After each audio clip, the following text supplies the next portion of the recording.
Donc maintenant, c'est au tour de Brianka Diaz de nous faire un petit résumé sur son parcours et nous parler de la place de la femme dans l'aéronautique et le spatial. Merci Lubna, je suis très honored d'être là parmi vous. Oui, donc je viens pas je viens même pas de la France, je suis d'origine indienne. Et quand j'étais petite, j'avais une sorte de personnalité duel. J'étais à la fois artiste et quelqu'un de très passionné par les sciences.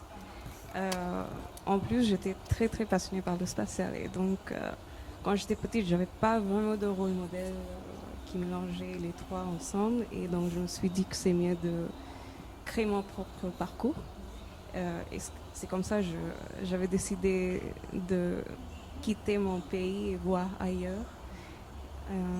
Et ensuite, j'ai passé les concours à Polytechnique à Paris. J'étais prise. Et la quatrième année, j'ai fait à Super-Héros. Et là, je suis à Super-Héros en train de terminer ma thèse. Je soutiens dans 2 semaines. C'était une thèse financée par Safran.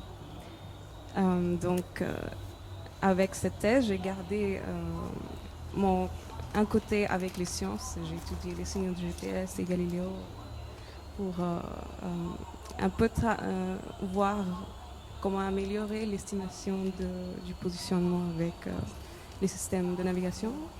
Et de l'autre côté, j'ai aussi gardé un peu le côté artistique avec des projets avec l'ESA, avec l'Agence spatiale européenne. J'ai aussi participé en tant qu'astronaute de simulation à Hawaï pour voir qu'est-ce que c'est être astronaute, vivre en isolation. Et c'était il y a un an, c'était avant que tout le monde soit expert en isolation. Donc, mais c'était intéressant. Donc, j'ai pendant mon parcours, j'ai essayé de trouver des débouchés différents.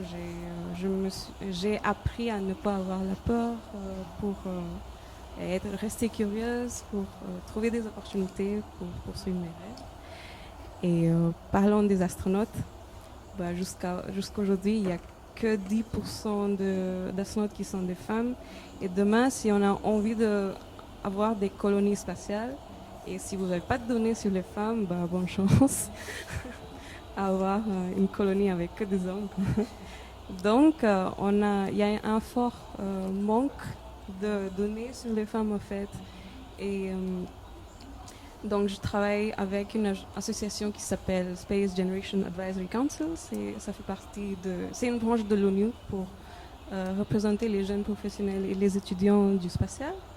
Et avec cette association, on a eu un événement à Super-Héros l'année dernière sur les femmes de l'aérospatiale parce que c'est très très très facile d'encourager les jeunes à venir travailler dans le spatial et l'aéronautique, mais après, est-ce que l'industrie elle-même suffisamment accueillante pour les femmes? Est-ce qu'elles arrivent à garder les ambitions des femmes, avoir des postes de haut niveau?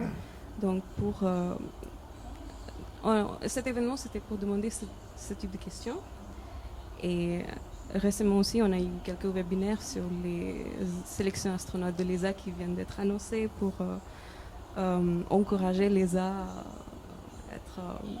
à aussi considérer les femmes pour les sélections avec moins de préjugés. Parce que oui, il y a tellement de femmes qui ont eu plein de records aussi dans le spatial depuis l'ISS. Donc, à mon avis, la place de femmes dans le spatial, c'est à côté des hommes. Voilà. Donc, je te remercie pour cette opportunité de nous.